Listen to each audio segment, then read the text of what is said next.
Tight করে রাখি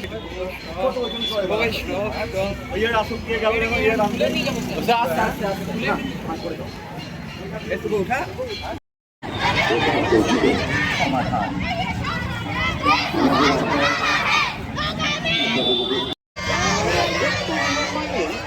অনেক জীবন আছে তাদের মেলা 2026 ভালোবাসি এই রাস্তা আমাদের সবার চালক পথচারী ছাত্র আমরা সবাই নাগরিক উদ্বোধনী অনুষ্ঠান উপলক্ষে সারা জীবনের কষ্ট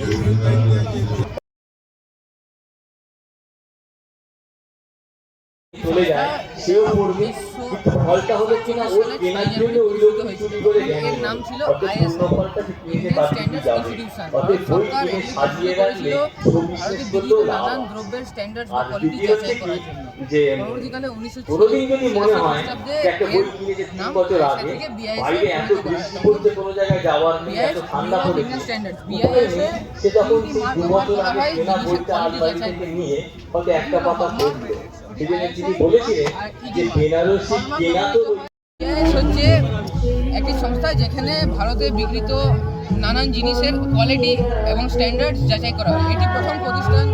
এটি প্রথম প্রতিষ্ঠিত হয় 1947 সালের 6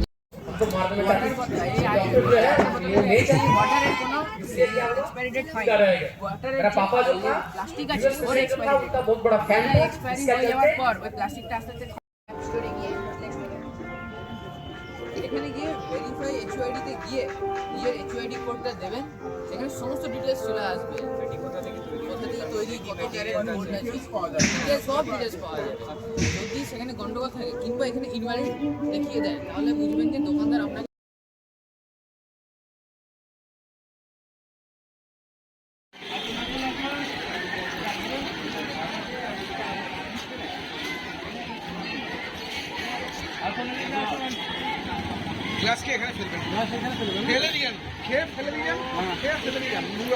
NSS Water Mates program on the special day of United Nations Public Service Day.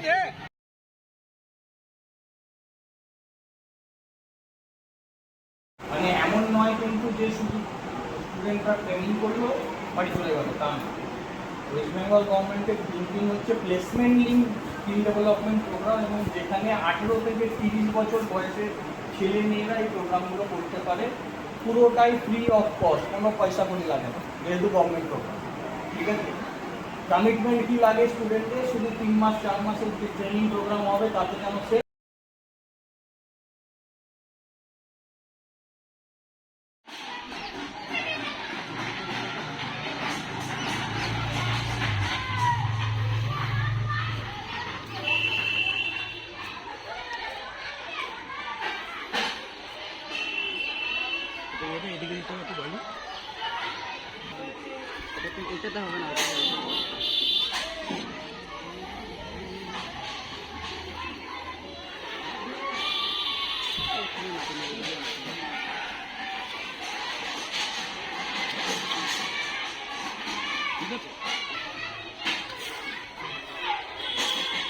आयोजित किया गया तथा इस मौके पर स्कूल के तमाम शिक्षक और विद्यार्थीगण भी उपस्थित रहे।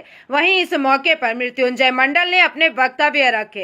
ना हो সুতরাং আমাদেরকে সচেতন নাগরিক হতে হবে, আমাদেরকে জাগ্রত নাগরিক হয়ে রানীগঞ্জকে সবুজায়নের দিকে এগিয়ে নিয়ে যেতে হবে, সবুজ রানীগঞ্জ করতে হবে, যাতে পলিউশন থেকে আমরা নিজেদেরকে বাঁচাতে পারি এবং ভবিষ্যৎ প্রজন্মকে যাতে বলতে পারি যে হ্যাঁ তোমাদের জন্য আমরা কিছু করেছি।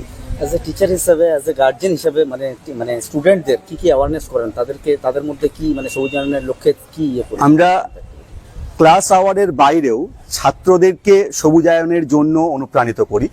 আমরা এই বছর আমাদের বেশ কিছু ছাত্রকে, যাদের বাড়িতে জায়গা রয়েছে, তাদেরকে আমরা চেষ্টা করেছি চারা গাছ দেওয়ার জন্য, এবং তাদেরকে বলা হয়েছে এই চারা গাছগুলো রোপণ করবে তাদের মায়েদের নাম দিয়ে। কারণ আমরা জানি আমাদের সবার কাছে মা নামটি খুব সেনসিটিভ, এবং আমরা আমাদের মাকে কোনোদিনও হারাতে চাই না। তো সেই গাছগুলোকে যখন আমরা মায়ের নাম দিয়ে রোপণ করব, স্বাভাবিকভাবে সেই গাছগুলোকে আমরা আমাদের প্রাণ দিয়ে আগলে রাখার চেষ্টা করব এবং তাকে বড় করব। পরবর্তী ক্ষেত্রে যখন আমাদের মায়েরা থাকবে না, বা সেই ছাত্রদের মায়েরা থাকবে না, তখন সেই গাছের নিচে বসে, যেহেতু তার মায়ের নামে গাছ, তার মনে হবে যে আমি মায়ের কোলে বসে আছি। সেই গাছটিকে সে সযত্নে বড় করার চেষ্টা করবে। এই অঙ্গীকারটাকে সঙ্গে নিয়ে, মাথায় রেখে আমরা ছাত্রদেরকে সবসময় অনুপ্রাণিত করি, এবং প্রতিটি ব্লকে আমরা গাছগুলোকে বাঁচাবার জন্য ঘেরা করেছি, ব্লক করেছি, এবং সেই ব্লকগুলোর মধ্যে আমরা বিভিন্ন ছাত্রদেরকে দায়িত্ব দিয়ে রেখেছি। তারা গ্রীষ্মকালে, যে সময় গাছগুলো ওয়াটার ক্রাইসিসের মধ্যে দিয়ে যায়, তাদেরকে তাদের বোতলে যে জলটা অবশিষ্ট থাকে, সেই জলটা তারা প্রতিদিন সেই গাছের গোড়ায় দিয়ে যায়, যাতে সেই গাছগুলো ওই গ্রীষ্মকালটাতে সার্ভাইভ করে যায়। আমি বললাম তারপর 2-3 বছর পেরিয়ে গেলে গাছকে আর আমাদেরকে জল দিতে হবে না, গাছই পরিবেশকে জল দেবে, প্রচুর পরিমাণে জল দেবে। সুন্দর একটা সাবজেক্ট আপনি রেখেছেন। আমরা অনেক জায়গায় নিউজের মাধ্যমে দেখে থাকি যে গাছ তো লাগানো হয়ে যায়, ট্রি প্ল্যান্টেশন হয়ে যায়, কিন্তু তারপর আর যত্ন থাকে না। এই বিষয়টা তাদের উদ্দেশ্যে কি মানে থ্রো করবেন যদি? আমি তো বললাম, আবারও বলছি, একটা গাছকে লাগানোর পর জাস্ট 2 থেকে 3 বছর যদি আমরা তাকে একটু বড় করে দিতে পারি, তারপর তাকে আর বড় করতে হয় না। সে পরিবেশকে বাঁচায়, আমাদেরকে বাঁচায়, আমাদের রক্ষা করে চলে সব সময়। আমরা দেখেছি যে এই বইমেলার সময় আমরা একটা টপিক রেখেছিলাম, একটা থিমকে রেখে হেঁটেছিলাম, যেখানে আমরা নো মোর কার্বন। रानीगंज से सम्राट दास की report, PVTV news.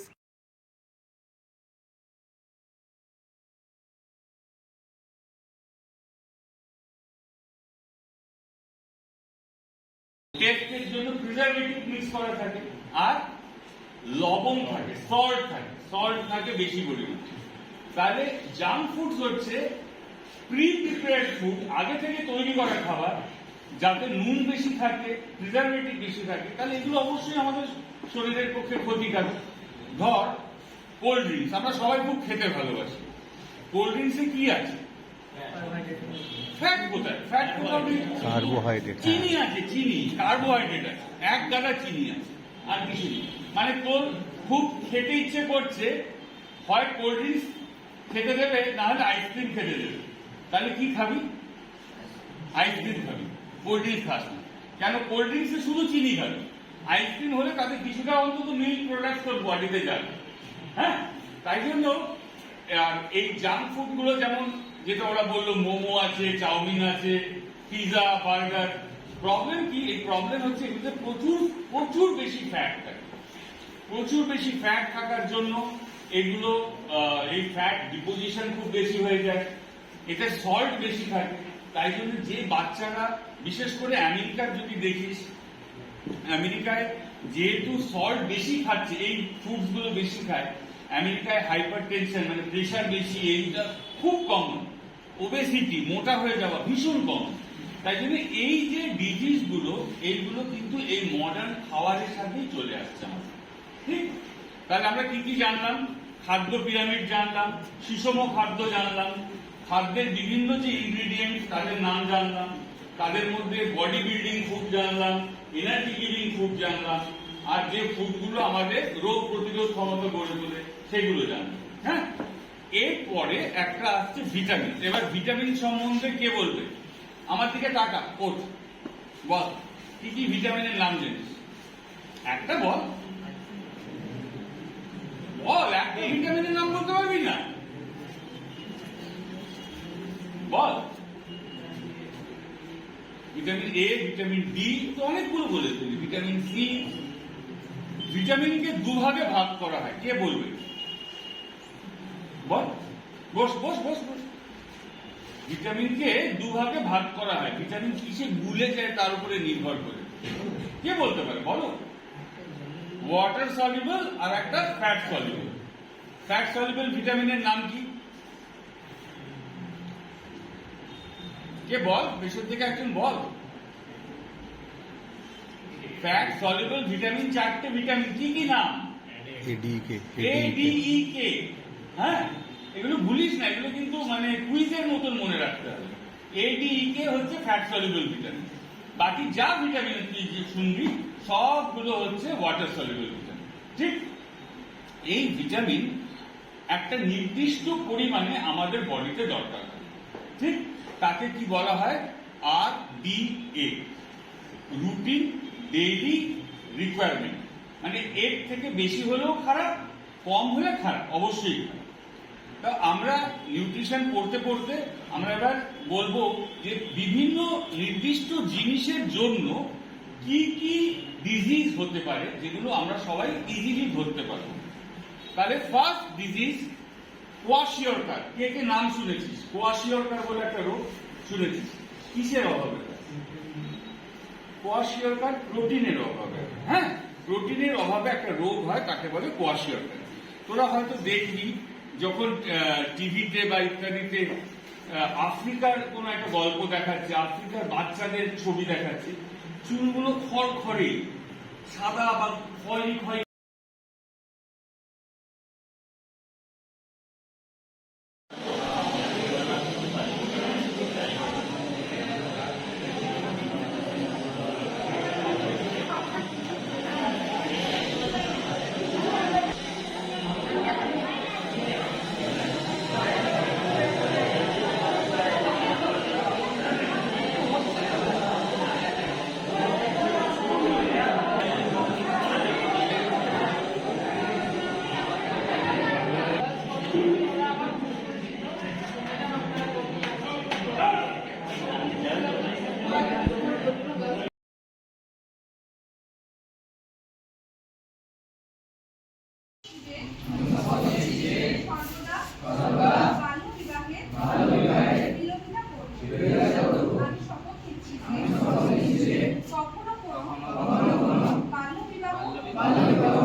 Good morning everyone.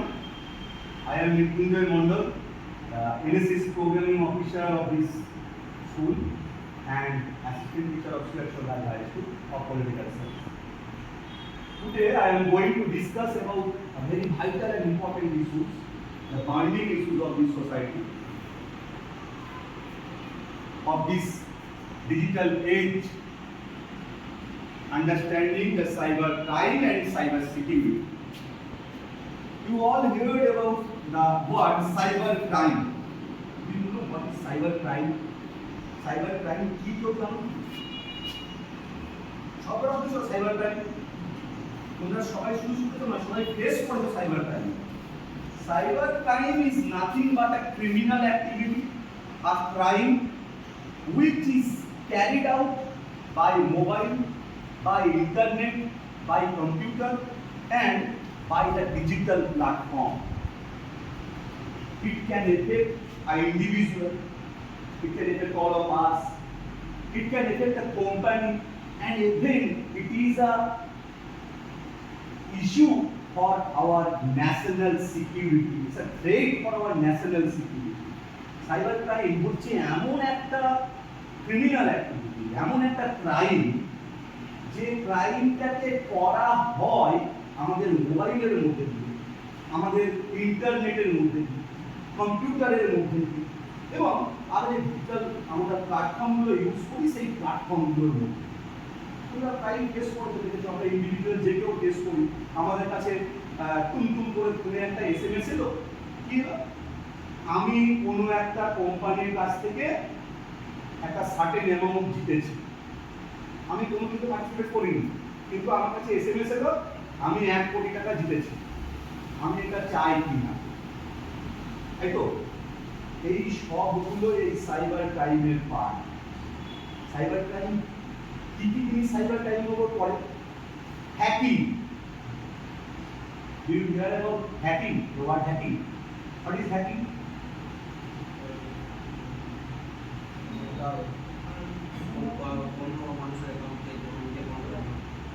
আচ্ছা, অন্য কারো অ্যাকাউন্টকে নিজে কন্ট্রোল করে। তার মানে to enter anybody's or to breaking through anybody's system, computer system or mobile system without his or her permission. তার পারমিশন ছাড়া তার কম্পিউটার সিস্টেমের মধ্যে, তার নেটওয়ার্কিং সিস্টেমের মধ্যে আমি ঢুকে গেলাম, আমি তার ফেসবুককে নিজে কন্ট্রোল করা শুরু করবো, তার হোয়াটসঅ্যাপকে নিজে